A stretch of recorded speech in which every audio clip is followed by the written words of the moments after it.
जय हिंद। स्वागत है आप सभी का परीक्षा वाटिका एजुकेशन में। आज के सेशन में हम लोग बीपीएससी एडीओ दूसरे पेपर का दूसरा टेस्ट कंप्लीट करेंगे जो कि प्लेटफॉर्म का है। और इससे पहले पहला टेस्ट हो चुका है जो कि पेपर 2 का था। और पहला टेस्ट पेपर 1 का भी इसी यूट्यूब चैनल पर अपलोड कर दिया गया है, उसका प्लेलिस्ट भी बना दिया गया है, जाइए वहां से देखिए। जो बच्चे पहली बार ज्वाइन कर रहे हो चैनल को सब्सक्राइब कर लेना आप लोग, और बेल आइकन को भी प्रेस कर लो ताकि नए वीडियो टेस्ट सीरीज का नोटिफिकेशन आपको मिलता रहेगा। चलिए स्टार्ट करेंगे टेस्ट। उससे पहले फटाफट सभी लोग सेशन को लाइक कर देंगे। और जिन लोगों को इस टेस्ट का पीडीएफ चाहिए, परीक्षा वाटिका टेलीग्राम चैनल है, वहां पर मिल जाएगा। परीक्षा वाटिका मैं यहाँ लिख देता हूँ, परीक्षा वाटिका ये टेलीग्राम चैनल है, यहाँ पर इसका पीडीएफ मिल जाएगा। या फिर आपको व्हाट्सएप पर लेना है तो ये नंबर है हमारा 8676934039, इस पर भी आपको इसका पीडीएफ मिल जाएगा। और जो बच्चे सुपर 30 टेस्ट सीरीज ज्वाइन नहीं किए हो उनको मैं बता दूं कि सुपर 30 टेस्ट सीरीज है क्या। सुपर 30 टेस्ट सीरीज में 30 दिन में 30 टेस्ट करवाया जाएगा और खास करके बीपीएससी का जो 42 इंपॉर्टेंट टॉपिक है उसको कवर कराया जाएगा। एक साल का करंट अफेयर्स रहेगा और कुल मिलाकर मानिए ये सफलता वाला सीरीज है, रिजल्ट की गारंटी रहेगी। और इसमें 42 इंपॉर्टेंट टॉपिक जहां से बीपीएससी सबसे अधिक प्रश्न पूछता है, ये गेम चेंजर होने वाला है। आप लोगों को ये टेस्ट सीरीज ज्वाइन करना है तो नीचे दिए गए नंबर पर जाइए, कॉन्टैक्ट कीजिए, व्हाट्सअप कीजिए या कॉल भी कर सकते हो। और ये टेस्ट सीरीज हिंदी और इंग्लिश दोनों मीडियम में अवेलेबल रहेगा, तो दोनों माध्यम के बच्चे इसको ज्वाइन कर सकते हो। और जिस बच्चे को बीएड करना है बिहार से बाहर, 60,000 में आपका बीएड हो जाएगा, दलाल के चक्कर में ना पड़े। 80 से 85,000 रुपया लेगा। आप क्या कीजिए, इसके बारे में अधिक जानकारी आपको लेना है तो नीचे दिए गए नंबर 8676934039 पर जाकर कॉन्टैक्ट कीजिए। 60,000 में आपका कंप्लीट बीएड होगा, 1 रुपया ज्यादा नहीं लगने वाला। दलाल लोग आपको ठगने का काम करते हैं, इस नंबर पर जाइए, कॉन्टैक्ट कीजिए। चलिए स्टार्ट करते हैं आज का टेस्ट। पहला प्रश्न है हमारा, एक तरफ असर्शन रीजन दोनों दिया गया है, कह रहा है सरल आवर्त गति कर रहे किसी कण की कुल ऊर्जा सदैव स्थिर रहती है। ये क्या है, असर्शन रीजन दिया गया है। अब देखना है उसके बाद, ये दोनों मीडियम में दिया गया है, इंग्लिश वालों को भी दिक्कत नहीं आएगी। रीजन दिया गया, सरल आवर्त गति में स्थितिज ऊर्जा और गतिज ऊर्जा का योग हमेशा संरक्षित रहता है यदि कोई अवमंदक बल ना हो। असर्शन और रीजन दोनों सत्य दिया गया, दोनों का दोनों यहाँ पर राइट है। और जो है रीजन जो है असर्शन की व्याख्या यानी कि कारण जो है अभिकथन का व्याख्या करता है। करेक्ट आंसर हो जाएगा पहला विकल्प, असर्शन और रीजन दोनों सत्य है, रीजन असर्शन की व्याख्या करता है। अगला प्रश्न देखते हैं। यहाँ दूसरा प्रश्न है हमारा, विद्युत चुंबकीय तरंगों के संबंध में निम्नलिखित में से कौन सा कथन असत्य है। Which of the following statements regarding electromagnetic waves is false. देखिए बढ़ते हैं कूट की तरफ, सॉरी विकल्प की तरफ बढ़ते हैं। ये विकल्प हमारा दिया गया होगा यहाँ पर। चलिए ये 4 स्टेटमेंट है यहाँ पर, देखिए इसको थोड़ा सा ना जूम आउट कर लेते हैं। चलिए ये जूम आउट हो गया। इसका राइट आंसर जो हो जाएगा विकल्प डी हो जाएगा। ये अनुदैर्घ्य तरंगे जो होती है, लॉन्गिट्यूडनल वेव्स होती है, इसीलिए विकल्प डी इसका करेक्ट आंसर हो जाएगा। जो अनुप्रस्थ तरंग होती है ना, माध्यम के कणों का दोलन या क्षेत्र का परिवर्तन तरंग संचरण की दिशा में लंबवत होता है। और विद्युत चुंबकीय तरंग में विद्युत क्षेत्र जो होता है, जो इलेक्ट्रिसिटी होता है, चुंबकीय क्षेत्र यानी दोनों एक दूसरे के लंबवत और तरंग संचरण की दिशा के भी लंबवत दोलन करता है। तीसरा पॉइंट अगर मान ले तो अनुदैर्घ्य तरंग जो होता है, जैसे ध्वनि तरंग होता है, इसमें दोलन होता है संचरण की दिशा के समानांतर होता है। ठीक है, ये चीजें आपको ध्यान रखना है। अगला प्रश्न देखिए यहाँ पर क्या है, तीसरा प्रश्न है, पूर्ण कृष्णिका के संबंध में निम्नलिखित में से कौन सा कथन सत्य दिया गया है। यहाँ पर इसका सही जवाब हो जाएगा विकल्प बी, इसकी अवशोषण क्षमता 1 होती है। साथियों इसका पीडीएफ चाहिए ना, मैंने बता दिया परीक्षा वाटिका टेलीग्राम चैनल है, परीक्षा वाटिका। यहाँ पर ना आपको टेलीग्राम चैनल को ज्वाइन कीजिए, यहाँ पर इसका पीडीएफ मिल जाएगा, या फिर ये नंबर है इस पर भी मिल जाएगा 8676934039, इस पर व्हाट्सअप कीजिए, इसका पीडीएफ मिल जाएगा। चलिए अगला प्रश्न देखिए, सूची 1 को सूची 2 से सुमेलित करना है। ठीक है, तो यहाँ पर देखिए एक तरफ क्या दिया गया है, एक तरफ भौतिक घटना दिया गया है, दूसरी तरफ सिद्धांत अनुप्रयोग दिए गए हैं, इसको मिलान करना है। पहला क्या है, व्यतिकरण। व्यतिकरण से संबंधित क्या है, साबुन के बुलबुले का रंग होता है। ठीक, विवर्तन के कारण क्या होता है, किसके कारण होगा, तो ये होता है प्रकाश के किरणों पर किनारों पर मुड़ना। ठीक, प्रकीर्णन क्या होता है, स्कैटरिंग क्या होता है, स्कैटरिंग जो होता है ये होता है आकाश का रंग, जो नीला रंग होता है स्कैटरिंग कारण। अब वर्ण विक्षेपण क्या होगा, वेरी इजी, इंद्रधनुष बनता है। तो क्या हो गया इसका, 1 3 4 और 2, क्या हो गया 1 3 4 और 2। कूट की तरफ बढ़ते हैं, 1 3 4 और 2 देख लो कौन सा है। पहला देखिए 1 3 4 और 2, पहला ही मिल गया हमारा सही जवाब। चलिए अगला प्रश्न है, पी प्रकार के अर्धचालक के बारे में निम्नलिखित में से कौन सा कथन सही है। Which of the following statements about a p-type semiconductor is correct? The right answer is option B. इसमें त्रिसंयोजी अशुद्धि मिलाकर बनाया जाता है। ठीक है, नेक्स्ट क्वेश्चन देखिए, एक खगोलीय दूरबीन के अभिदृश्यक लेंस के लिए क्या विशेषताएं होनी चाहिए? What should be the characteristics of the objective lens of the N astronomical telescope? English वालों आप लोग ना एक बार देखते चलना, हिंदू वालों को दिक्कत हो जाएगी, आपको पीडीएफ मिल जाएगा इसका। इस प्रश्न का सही जवाब हो जाएगा विकल्प ए, ठीक है। बड़ी फोकस दूरी और बड़ा द्वारक, large focal length and large aperture. Next question है, निम्नलिखित में से कौन सा कथन समतल दर्पण द्वारा बड़े प्रतिबिंब के पास व्युत्क्रमण को सही ढंग से समझाता है?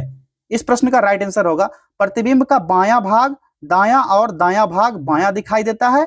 ये विकल्प बी जो है सही जवाब हो जाएगा, ठीक है। जो पार्श्व व्युत्क्रमण वह प्रभाव होता है जिसके कारण समतल दर्पण में क्या होता है, किसी वस्तु का प्रतिबिंब क्षैतिज रूप से पलट जाता है, ठीक है, ये उलट जाएगा। चलिए क्वेश्चन नंबर 8 देखिए, नाभिकीय बलों यानी न्यूक्लियर फोर्स के संबंध में कौन सा कथन गलत दिया गया है? गलत को यहां पर कोडिंग कीजिए और बताइए क्या राइट आंसर होगा। तो सही जवाब हो जाएगा, ये बल व्युत्क्रम वर्ग नियम यानी इनवर्स स्क्वायर लॉ का पालन करते हैं। विकल्प डी करेक्ट आंसर होगा, these forces follow the inverse square law.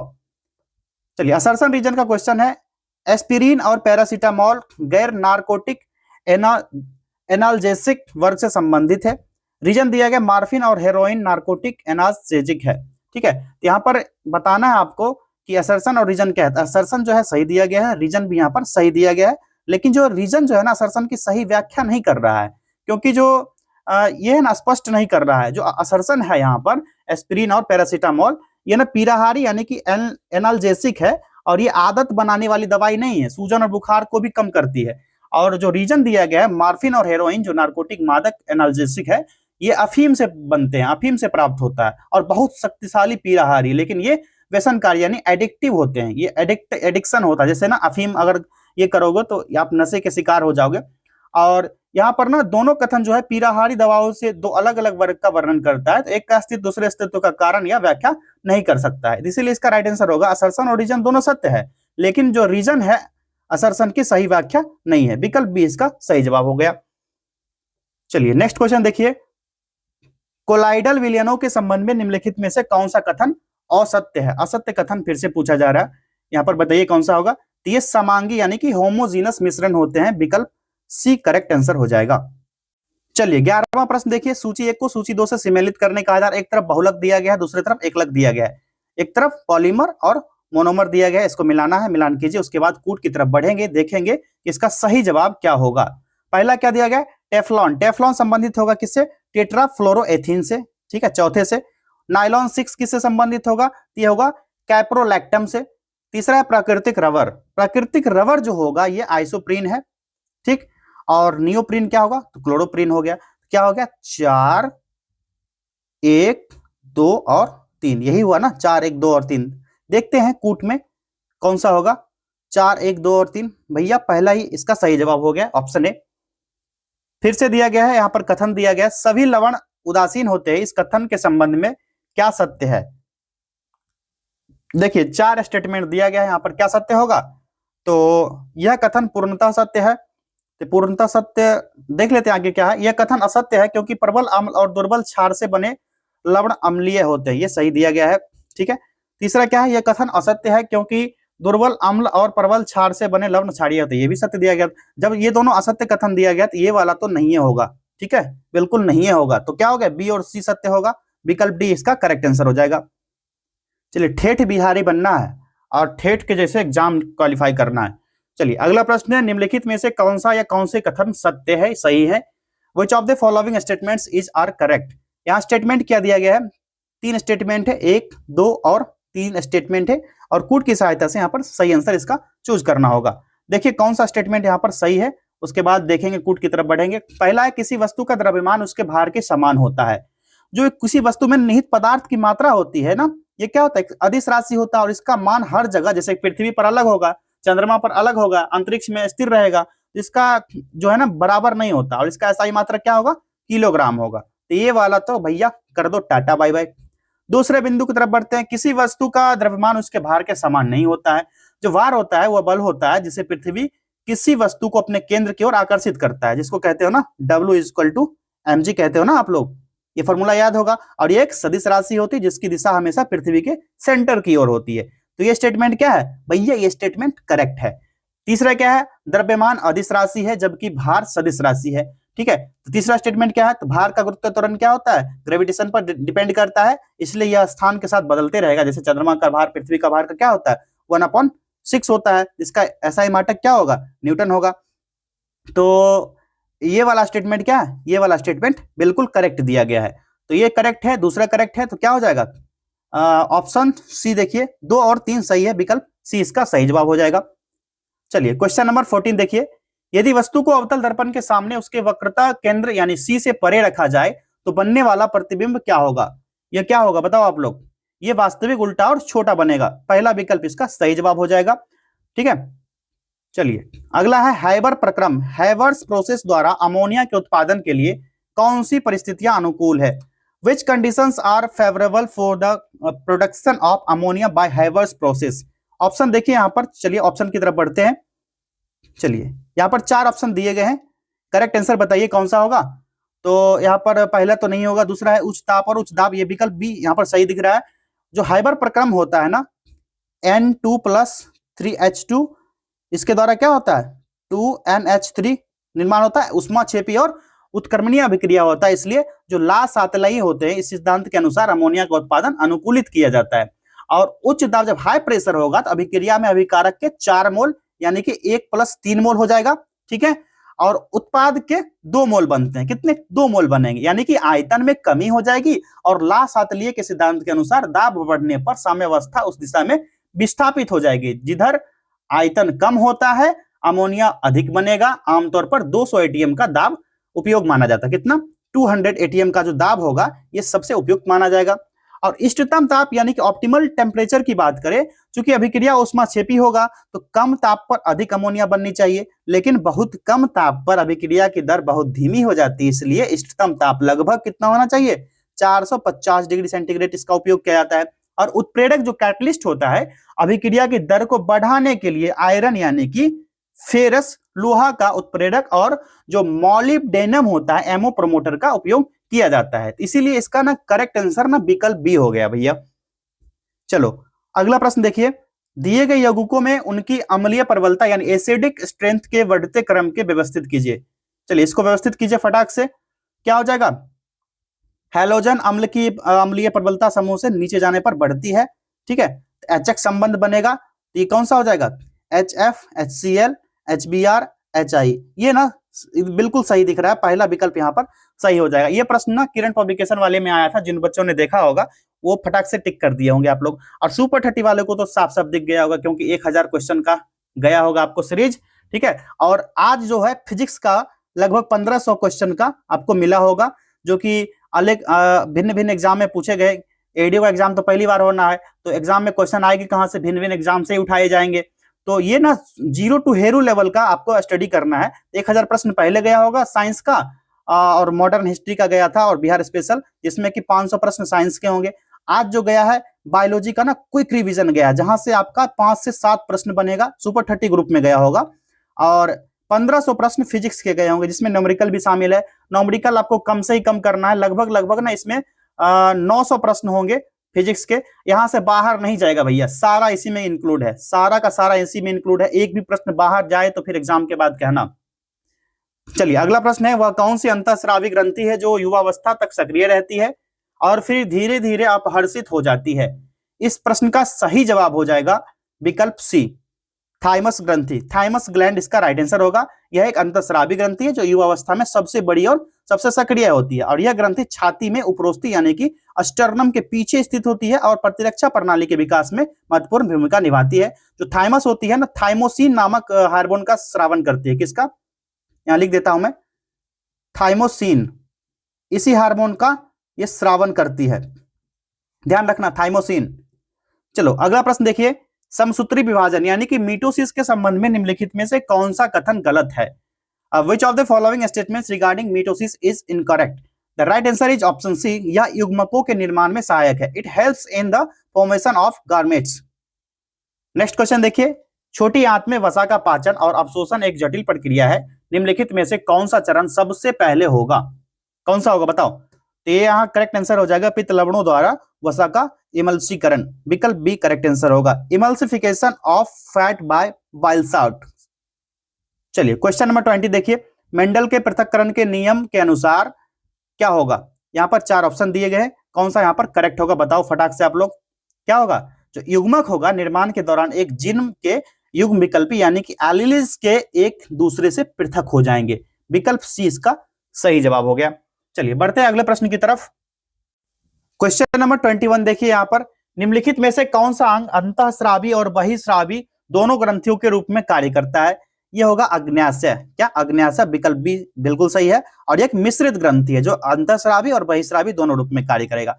बहिःस्रावी का कार्य होता है अग्न्याशय, जो अग्न्याशय होता है इसका बहिःस्रावी भाग यानी अग्न्याशय रस का स्राव करेगा, और पाचन एंजाइम जैसे कि एमाइलेज हो गया, लाइपेज, ट्रिप्सिन, ये सब पता है ना आपको, ये सब पाचन एंजाइम है।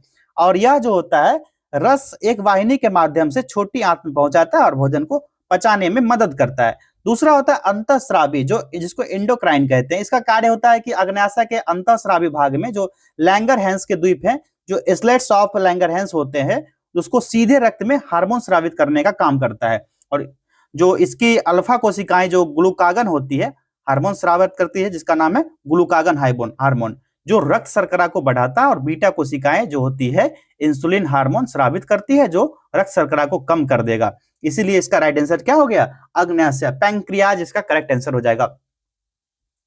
चलिए अगला प्रश्न देखिए, जैव प्रौद्योगिकी में प्लाज्मिड का उपयोग किया जाता है, कैसा यूज होगा इसका।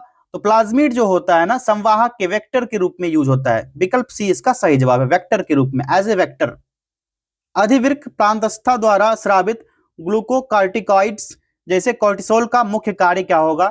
इसका करेक्ट आंसर हो जाएगा विकल्प बी, कार्बोहाइड्रेट, प्रोटीन, वसा उपापचय का नियमन, सूजन रोधी प्रतिक्रियाएं और तनाव प्रतिक्रियाएं। विकल्प बी इसका करेक्ट आंसर है।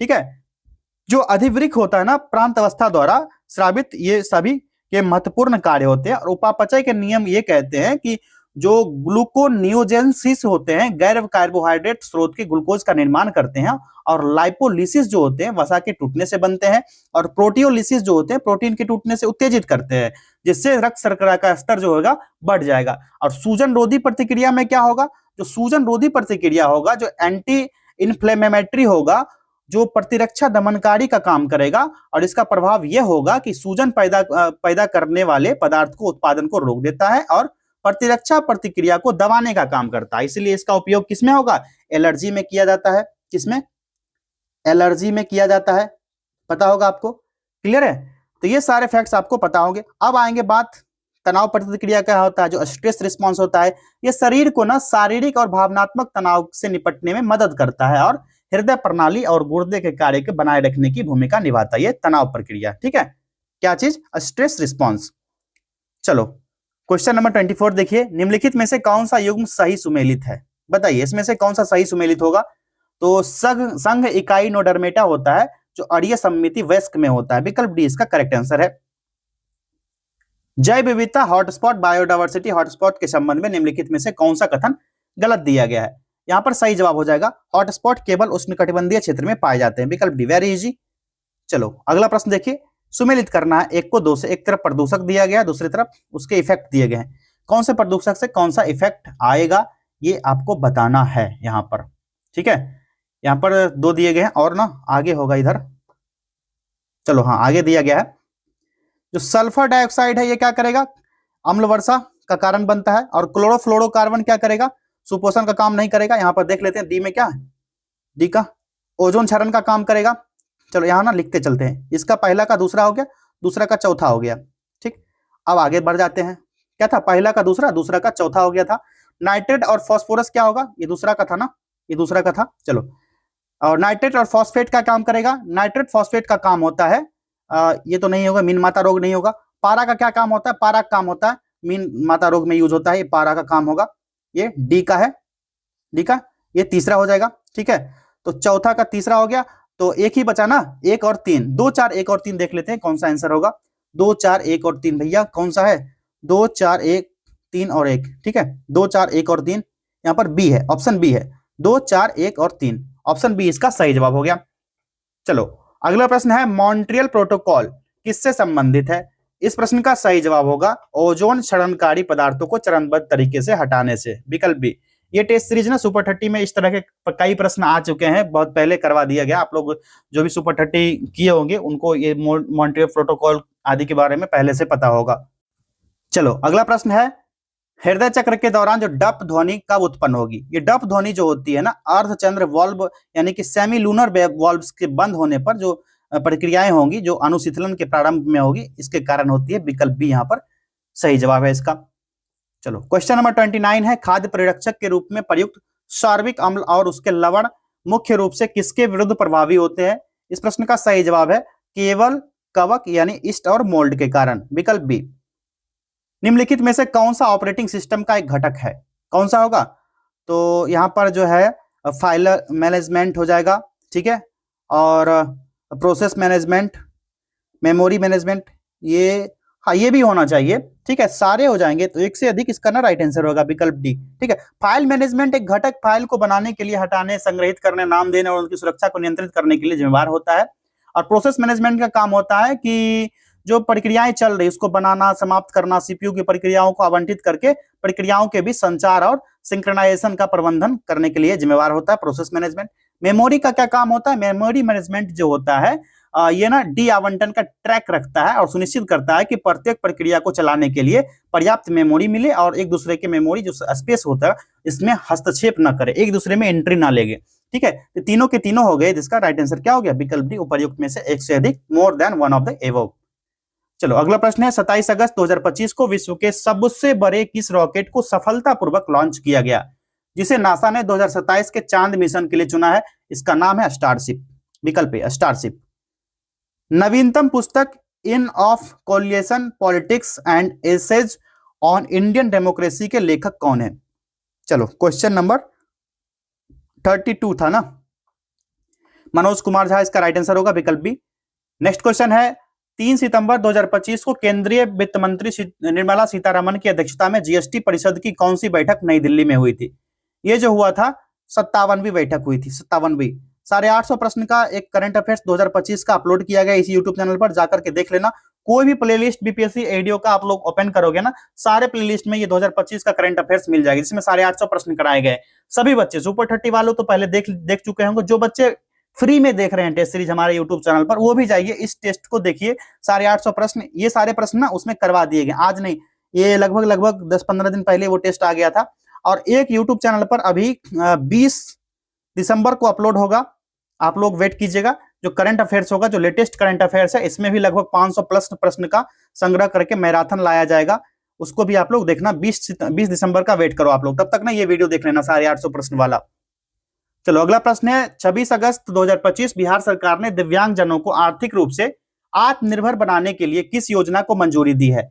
इस प्रश्न का सही जवाब है मुख्यमंत्री दिव्यांग उद्यमी योजना। विकल्प ए राइट आंसर होगा, मुख्यमंत्री दिव्यांग उद्यमी योजना 26 अगस्त 2025 को मंजूरी दी गई। यह योजना जो है ना इस तर्ज पर शुरू की गई है, जो कि पहले से अनुसूचित जाति, जनजाति, अति पिछड़ा वर्ग और महिलाओं, युवाओं के लिए चल रही थी। और इसके तहत दिव्यांग उद्यमी को अपना व्यवसाय स्थापित करने के लिए वित्तीय सहायता मिलेगी, अनुदान मिलेगा, ब्याज मुक्त ऋण सहित मिलेगा और प्रशिक्षण भी दिया जाएगा। इसका उद्देश्य मुख्य रूप से है कि दिव्यांग व्यक्ति को रोजगार मांगने वाले के बजाय रोजगार प्रदाता बनाना, उन्हें आर्थिक रूप से सशक्त करना। इसी के लिए ये मुख्यमंत्री दिव्यांग जन उद्यमी योजना शुरू किया गया। चलो क्वेश्चन नंबर 35 देखिए, हाल ही में association for democratic reforms ADR द्वारा जारी रिपोर्ट के अनुसार देश के सबसे अमीर मुख्यमंत्री कौन है? इनका नाम है चंद्रबाबू नायडू। कहां के मुख्यमंत्री हैं? ये हैं आंध्र प्रदेश के मुख्यमंत्री चंद्रबाबू नायडू। आप सभी को पता है मोदी जी को इन्होंने अपना सीट दे करके लगभग कितना सीट था, आप लोग कमेंट करना। नीतीश बाबू और चंद्रबाबू दोनों ने मिलकर मोदी जी को गद्दी पर बैठाया, आप सभी को पता होगा। चलिए अगला है, भारत में अमेरिका का राजदूत किसे नियुक्त किया गया? तो ये है एरिक गारसेटी। विकल्प बी इसका सही जवाब होगा। लॉस एंजल्स के पूर्व मेयर रहे थे और भारत में संयुक्त राज्य अमेरिका के राजदूत नियुक्त किए गए हैं। आईएमएफ में कार्यकारी निदेशक सीईओ किसे नियुक्त किया गया है? इस प्रश्न का जवाब है उर्जित पटेल जी को, ठीक है। आरबीआई के पूर्व गवर्नर रह चुके थे और अभी कार्यकारी निदेशक के रूप में नियुक्त किया गया है, किसका? आईएमएफ का।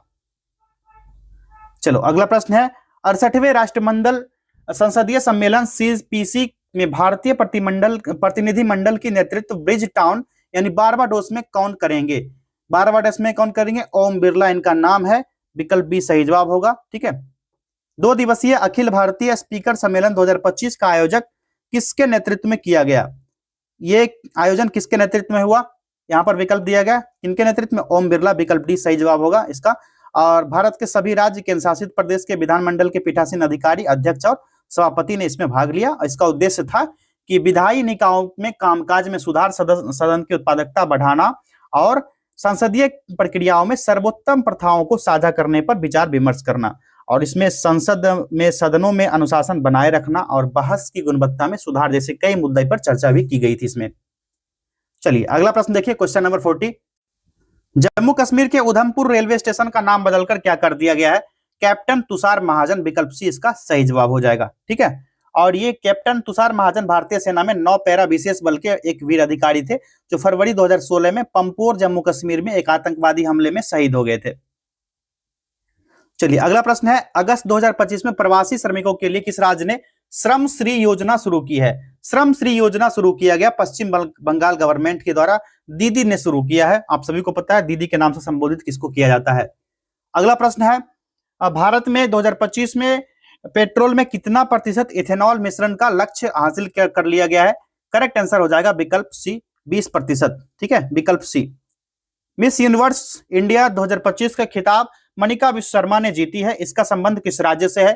करेक्ट आंसर होगा महाराष्ट्र से। किसके? महाराष्ट्र से। इंडिया गठबंधन ने उपराष्ट्रपति चुनाव 2025 के लिए किसे अपना उपराष्ट्रपति का प्रत्याशी घोषित किया है? ये इंडी गठबंधन था, इसको ना चेंज करके ना इंडिया कर लिया गया। फिर बीजेपी वालों ने क्या किया? इंडिया नहीं, भारत एक गणराज्य है, भारत, सारा काम होगा भारत। ठीक है, तो इन लोगों का मामला चलते रहता, बाकी दोनों है, संविधान में दोनों का वर्णन किया गया है। चलिए इस प्रश्न का सही जवाब हो जाएगा अभिषेक बनर्जी को किया गया है, विकल्प बी इसका सही जवाब है। Haroon India most valuable family business report 2025 के अनुसार दूसरे स्थान पर कौन है? इनका नाम है बिरला परिवार। ठीक है, बिरला परिवार, विकल्प सी। बंगाल में भू राजस्व का स्थायी बंदोबस्त किसके द्वारा किया गया था? बताओ आप लोग। अब हिस्ट्री के क्वेश्चन आएंगे। लॉर्ड कॉर्नवालिस का नाम तो सुना ही होगा। ठीक है, और 1793 गवर्नर जनरल लॉर्ड कॉर्नवालिस द्वारा लागू किया गया था। इसके तहत क्या हुआ था? जमींदार को भूमि का स्थायी मालिक बना दिया गया और एक निश्चित भू राजस्व राशि ब्रिटिश सरकार को चुकाना पड़ता था। इसका उद्देश्य क्या था? तो कंपनी के लिए एक निश्चित और स्थिर आय सुनिश्चित करना और एक वफादार जमींदार वर्ग बनाना। ठीक है, चलिए अगला प्रश्न देखिए, पाटलिपुत्र में कौन सी बौद्ध संगीति आयोजित की गई थी? ये बौद्ध संगीति कौन सा था? तो पटना पाटलिपुत्र में तीसरी बौद्ध संगीति आयोजित की गई थी, जिसके अध्यक्ष जो थे मोगलीपुत्र तिस्य थे। कौन से? मोगलीपुत्र तिस्य। ठीक है, आप सभी को पता है, इस पर एक शॉर्ट वीडियो भी अपलोड किया गया था। पूरे बौद्ध संगीति का एक शॉर्ट वीडियो होगा, जाकर के आप लोग देखिए। और इसी संगीति में अभिधम्म पिटक को त्रिपिटक में जोड़ा गया था, ये ध्यान रखना आपको। चलिए दूसरा, चौथा, पहला जो ये इसके बारे में जानना है तो एक शॉर्ट वीडियो होगा, इसी यूट्यूब चैनल पर जाकर देखिए बौद्ध संगीति के बारे में। अगला प्रश्न है, निम्नलिखित कथनों पर विचार कीजिए। भारतीय संविधान में कोई संशोधन लाने का उपक्रम किया जा सकता है, कैसे होगा? तो यहाँ पर देख लेते हैं। तो एक तो होगा लोकसभा द्वारा, दूसरा होगा राज्यसभा द्वारा, राज्य विधानमंडल द्वारा नहीं होगा। ठीक है, अब क्या कहा जा रहा है? राष्ट्रपति द्वारा। ठीक है, चौथा, ये राष्ट्रपति द्वारा नहीं होगा। अब कहा जा रहा है उक्त कथनों में से कौन सा सही है? दोनों को ना एक ही लाइन में कर दे, इसको नीचे करना चाहिए था, ये एडजस्ट नहीं है क्वेश्चन सही से। तो पहला और दूसरा इसका राइट आंसर होगा विकल्प सी। ठीक है, संविधान का जो आर्टिकल 368 है, इसके अकॉर्डिंग संशोधन विधेयक को किसी मंत्री या गैर सरकारी सदस्य द्वारा प्रस्तुत किया जा सकता है, ये सभी बात आपको पहले से पता है। और इसके लिए राष्ट्रपति की पूर्व अनुमति की आवश्यकता नहीं होती है। और राज्य विधानमंडल को संविधान में संशोधन करने का अधिकार बिल्कुल नहीं दिया गया है। वे केवल कुछ मामले, जैसे संघीय ढांचे से संबंधित मामले होंगे, इसमें ना संशोधन के अनुसमर्थन की प्रक्रिया में भाग लेते हैं। और राष्ट्रपति जो होगा, विधेयक के दोनों सदनों द्वारा पारित होने के बाद उस पर अपनी सहमति देते हैं, लेकिन संशोधन की प्रक्रिया शुरू नहीं कर सकते हैं। तो यहाँ पर राइट आंसर इसका क्या निकल के आएगा? पहला और दूसरा यही कथन सही है, बाकी ये तीसरा और चौथा स्टेटमेंट जो है यहाँ पर गलत दिया गया था। चलो अगला प्रश्न देखिए, निम्नलिखित में से कौन तीसरी पीढ़ी के औद्योगिक सुधारों में सम्मिलित है?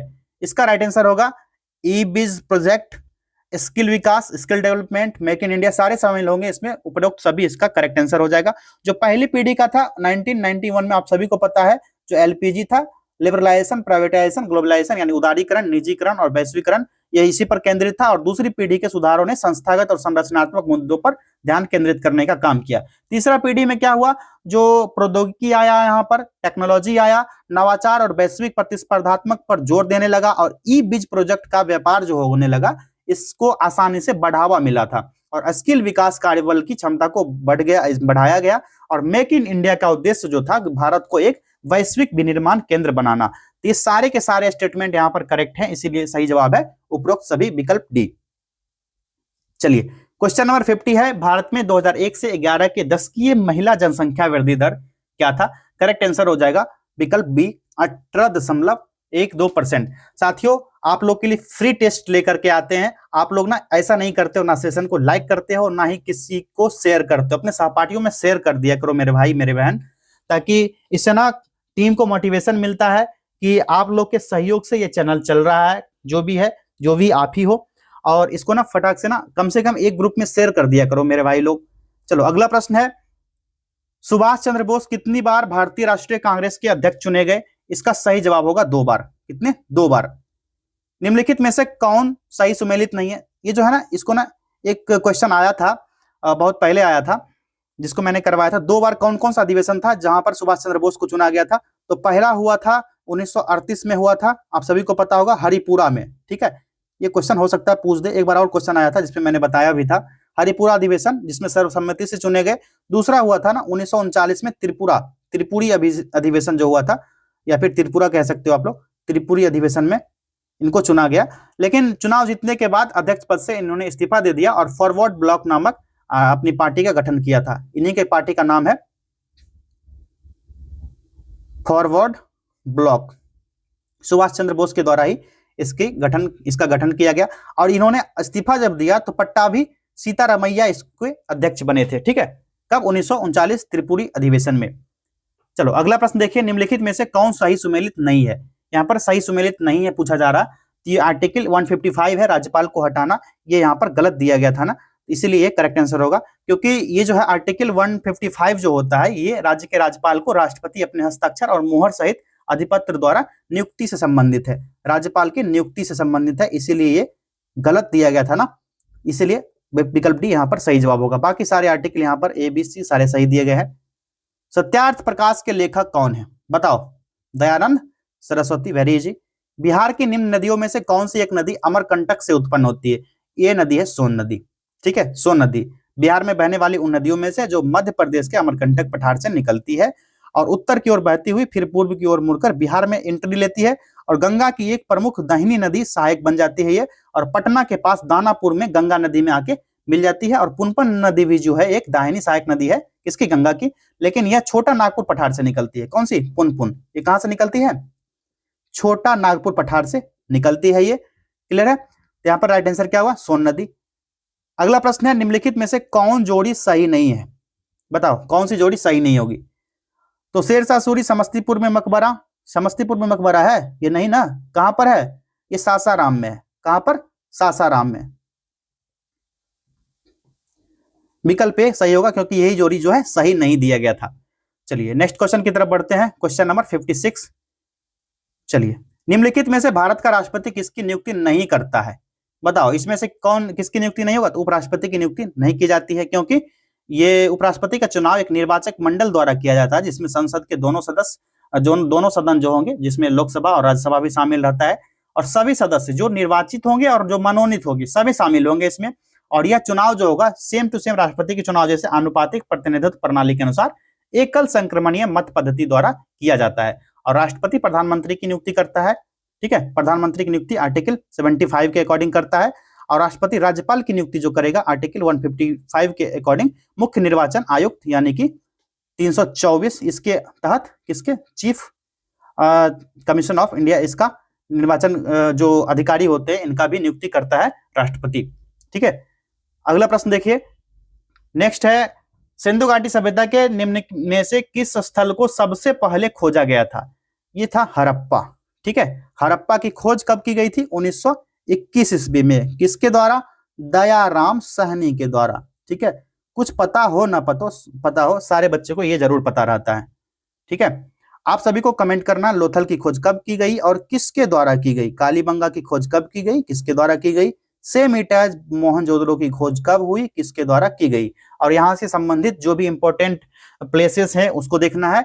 और इसके रिगार्डिंग ना आपको विस्तृत जानकारी चाहिए तो एंशियंट हिस्ट्री का 1 घंटे का एक एपिसोड है, प्राचीन भारत का इतिहास 1 घंटे का। अभी आप वीडियो जब एंड होगा ना, ये वीडियो मैं इसको लगा दूंगा स्टैंप में, उसको जाकर के देख लीजिएगा। यहाँ से ना 2 से 3 क्वेश्चन ना हर एक एग्जाम में बनते हैं। इस वीडियो को देख लेना आप लोग, 1 घंटे में कुछ जाता नहीं है मेरे भाई, इसको देख लेना। 2 से 3 प्रश्न अगर यहाँ से आ जाएंगे तो आपको बेनिफिट ही मिलेगा।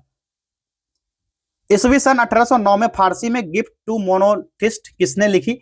करेक्ट आंसर हो जाएगा राजा राम मोहन राय ने, सॉरी राम मोहन राय, विकल्प सी हो जाएगा। और 1809 ईस्वी में फारसी में तुहलत उल मुवाहिद्दीन नामक पुस्तक लिखी, जिसका अंग्रेजी में अर्थ जो है एक गिफ्ट टू मोनोथिसिस्ट यानी एकेश्वरवादियों में उपहार। ये करेक्ट आंसर हो जाएगा विकल्प सी। कुतुबुद्दीन ऐबक का उत्तराधिकारी कौन था, फटाक से बताइए आप लोग कौन से थे।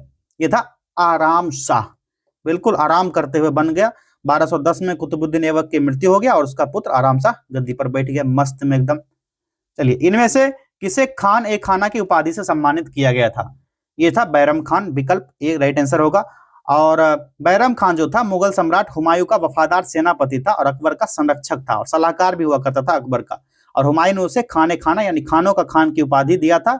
और अकबर के शासनकाल के प्रारंभिक वर्षों में उसे मुगल साम्राज्य को मजबूत करने के लिए बहुत विशेष करके खास करके 1556 में पानीपत की लड़ाई हुई थी, इसमें इसने महत्वपूर्ण भूमिका निभाई थी। बाद में अकबर ने दरबार में एक व्यक्ति जो अब्दुल रहीम को उसकी सैन्य और साहित्यिक उपलब्धि के लिए खाने खाना की उपाधि दी थी। किसको, अब्दुल रहीम को।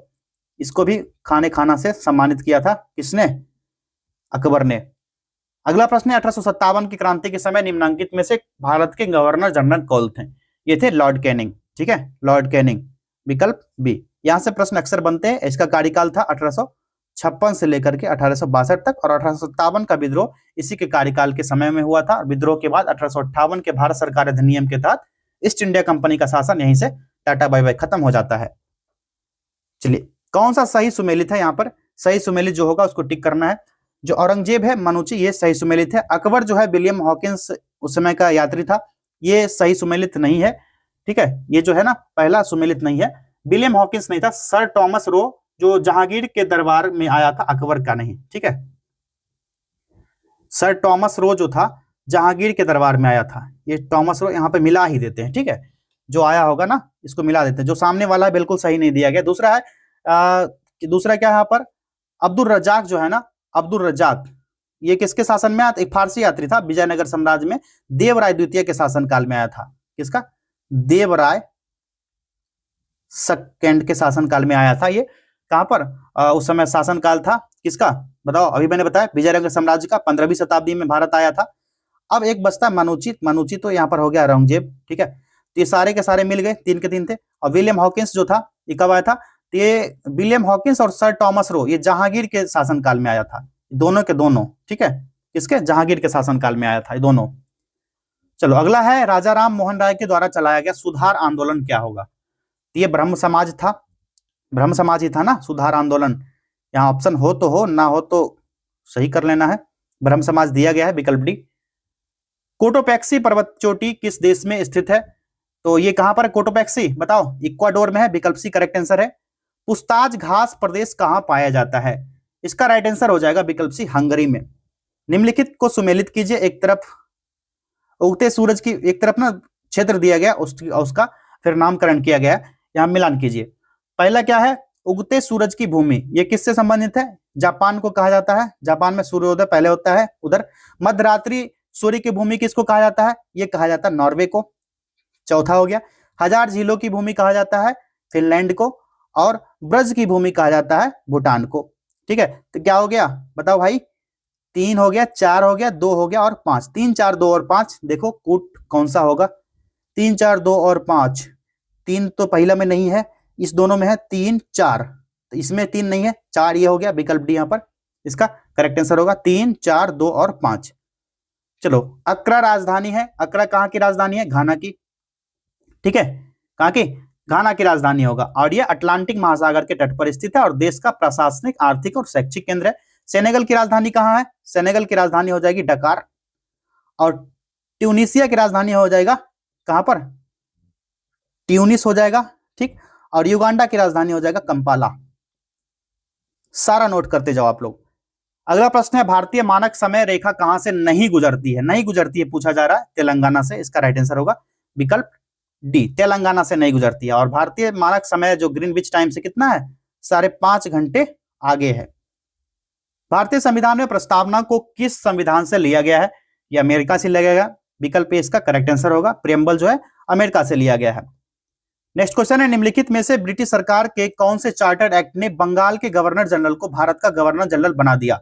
यह होगा 1833 का चार्टर्ड एक्ट। विकल्प बी इसका राइट आंसर होगा। इसके तहत लॉर्ड विलियम बेंटिक ने भारत के पहले गवर्नर जनरल बने थे, लॉर्ड विलियम बेंटिक, LBB, इसका नाम याद रखना आप लोग। यहां से ना लॉर्ड विलियम बेंटिक के बारे में अक्सर प्रश्न आता है। निम्नलिखित में से किसकी खेती जायद के मौसम में की जाती है, जायद के मौसम में किसकी खेती होगी, इसमें से बताओ आप लोग फटाक से। तो खीरा, तरबूज, तरबूजा, ये सभी ना जायद मौसम में उगाई जाने वाली फसल है, ठीक है। ये सारे के सारे उपरोक्त सभी, विकल्प डी इसका करेक्ट आंसर हो जाएगा। और जायद का मौसम जो होता है ना, रबी और जो खरीफ फसल होता है, इसके बीच का जो क्षेत्र होता है जायद फसल होता है। और छोटे ग्रीष्मकालीन मौसम, खास करके ना मार्च से लेकर के जून तक का समय जो होता है, ये जायद फसल की इसमें उत्पादन किया जाता है। इसमें महासागरीय प्रॉपर्टी के मुख्य खनिज घटक क्या हैं, तो ये होगा सिलिका और मैग्नीशियम। विकल्प बी, सिलिका और मैग्नीशियम। एंगस मेडिसन की पुस्तक the world economy historical statistics के अनुसार प्राचीन काल में भारत का विश्व GDP PPP में कितने प्रतिशत का अंशदान था। राइट आंसर होगा 32%। विकल्प सी। कौटिल्य किस स्थान में राजनीति विज्ञान और अर्थशास्त्र के प्राध्यापक थे, ये राइट आंसर होगा तक्षशिला के। विकल्प ए, तक्षशिला के प्राध्यापक थे ये। और तक्षशिला जो है ना एक प्राचीन भारतीय शिक्षण केंद्र था, जो वर्तमान में कहां पर है, ये पाकिस्तान में है। चलो अगला प्रश्न है, निम्न में से कौन विश्वास करता था एक साम्यवादी समाज भविष्य का प्राकृतिक समाज था। यह कार्ल मार्क्स का कथन है। विकल्प सी इसका करेक्ट आंसर हो जाएगा। उसने भविष्यवाणी की कि पूंजीवादी समाज में सर्वहारा यानी कि मजदूर वर्ग क्रांति करेगा और पूंजीपति वर्ग जो बुर्जुआ वर्ग होगा इसको उखाड़ फेंकेगा। यह कार्ल मार्क्स ने कह दिया था। अगला है, निम्नलिखित में से कौन सा देश नाटो का सदस्य है। नाटो का सदस्य देश कौन सा होगा, तो यहां पर डेनमार्क हो ही जाएगा, कनाडा, बेल्जियम होगा, ये सभी हो जाएंगे।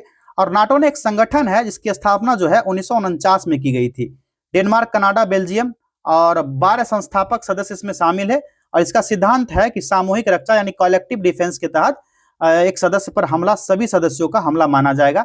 और ये आर्टिकल 5 कहता है, नाटो का आर्टिकल 5 के तहत ये है। तो एक से अधिक हो जाएगा। नाटो में कौन कौन से देश है आप लोग कमेंट करो फटाक से।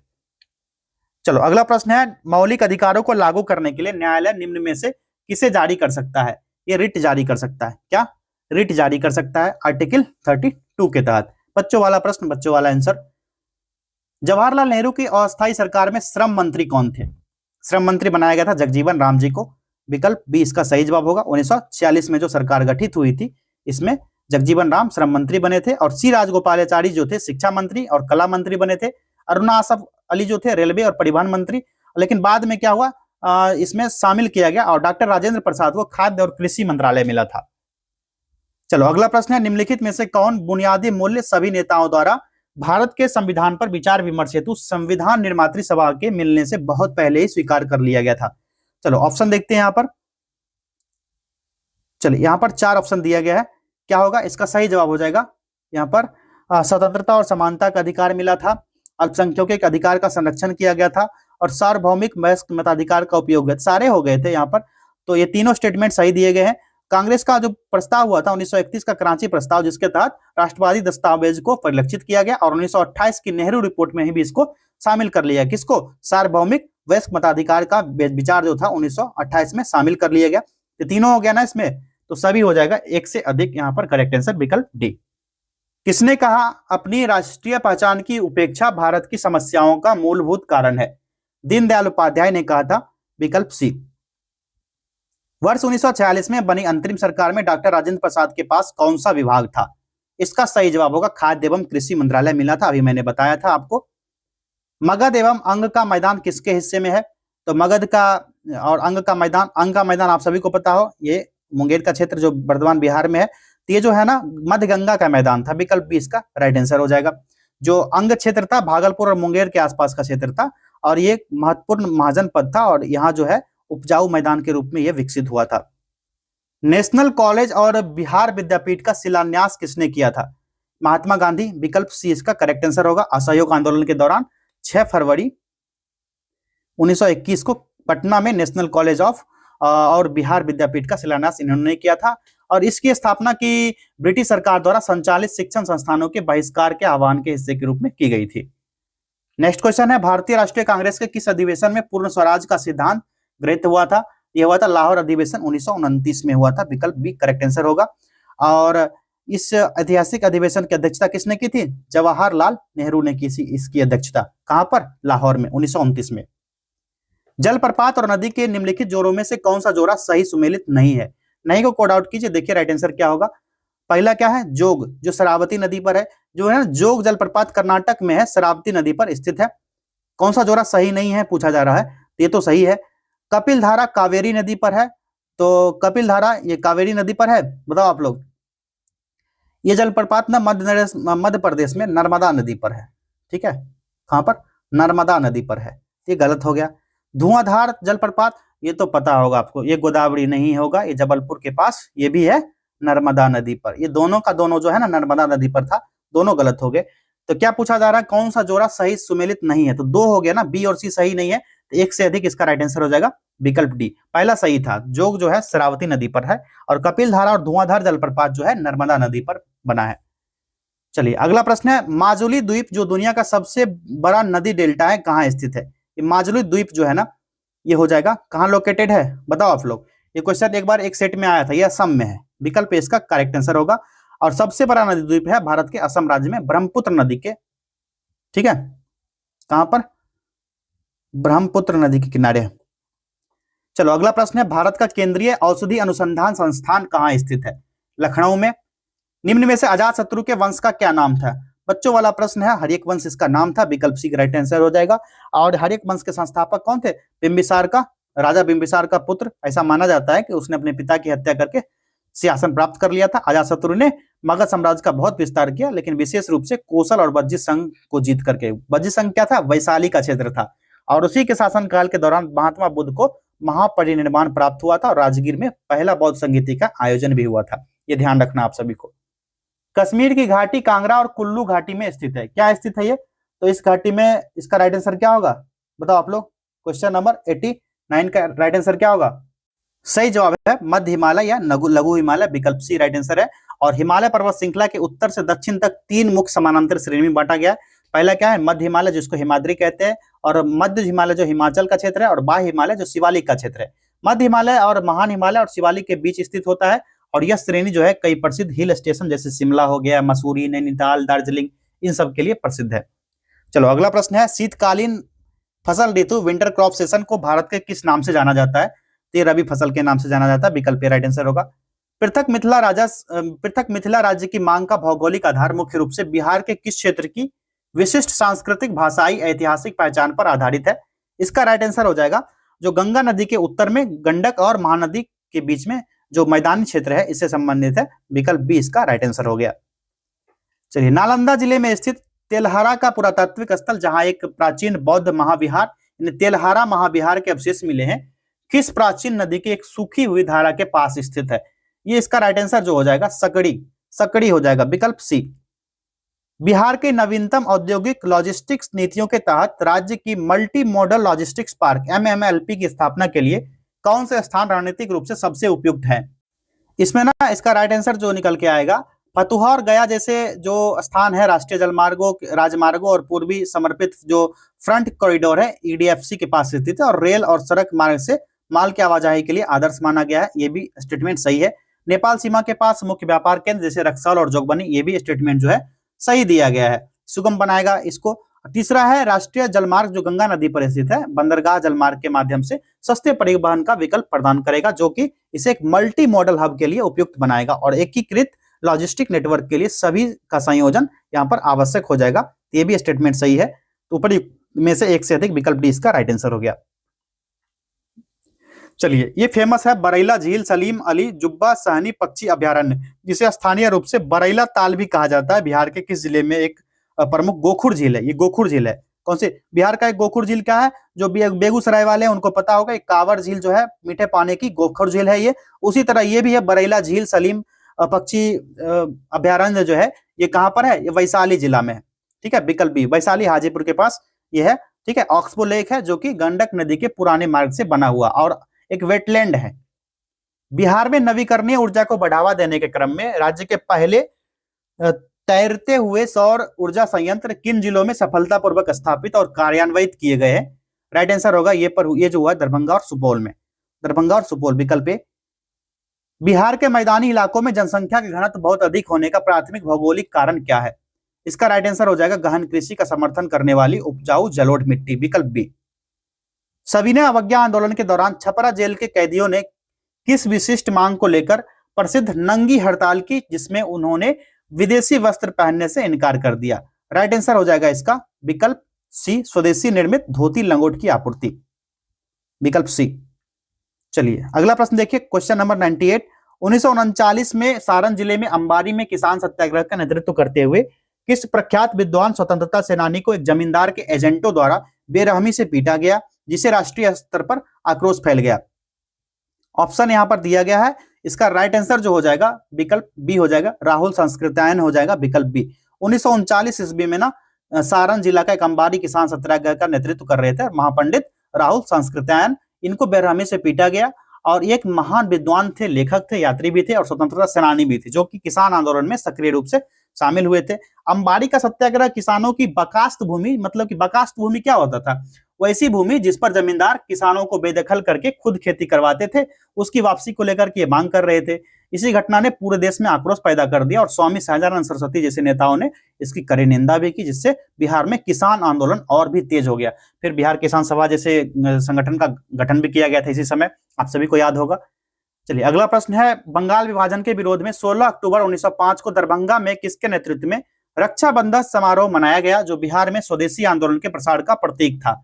ये थे सचिंद्र चंद्र चक्रवर्ती, सतीश चंद्र चक्रवर्ती, विकल्प सी इसका करेक्ट आंसर हो जाएगा। चलिए आखिरी प्रश्न है, बिहार प्रांतीय किसान सभा के किस वार्षिक अधिवेशन में औपचारिक रूप से जमींदारी प्रथा हटाओ का प्रस्ताव अपनाया गया, जो उसके एजेंडे में एक क्रांतिकारी प्रतीक था? इस प्रश्न का सही जवाब क्या होगा बताओ आप लोग, फटाक से ये प्रश्न का जवाब आपको बताना है, कमेंट कर लो आप लोग। आज ना छोड़ देता हूं आपको इसका जवाब देने के लिए। क्वेश्चन नंबर 100 का आपको जवाब देना है कमेंट में, और आपको ये भी कमेंट करना है कि ये जो 99 क्वेश्चन अभी करवाया गया है, यानी कि 100 ही मान लो, ये तो जवाब आप ही को देना है ना, 100 में से कितने मार्क्स आपके बन रहे हैं। अगर आपका 70 प्लस हो रहा है, सेफ जोन में हो बेटा। अगर नहीं बन रहा है 70 प्लस, तो जान लो 12 लाख प्लस बच्चे फॉर्म डाले हैं, कोई सेफ जोन में नहीं हो। तैयारी अच्छे से करो, 30 दिन बचे हैं। सुपर 30 टेस्ट सीरीज को ज्वाइन कर लो। सुपर 30 ज्वाइन करने के लिए क्या करना होगा मैं बता देता हूं। अभी यहाँ आपको नीचे नंबर दिख रहा होगा, इस नंबर पर जाओ, कांटेक्ट करो या फिर व्हाट्सअप कर सकते हो। अभी ऑफर चल रहा है 199 का, 6 टेस्ट हो चुका है, सिर्फ 6 टेस्ट हुआ है और स्टडी मटेरियल बहुत सारा गया है। पहला पेपर हिंदी कंप्लीट हुआ है इसमें सिर्फ, अभी बहुत सारा मामला बचा हुआ, अभी भी आपके पास समय है, जाइए इसको ज्वाइन कीजिए। 42 इंपॉर्टेंट टॉपिक्स को सेलेक्ट किया गया सुपर 30 में, जो कि आपको निश्चित रूप से सफलता दिलाएगा। चलिए मिलते हैं नेक्स्ट टेस्ट में, बहुत बहुत धन्यवाद।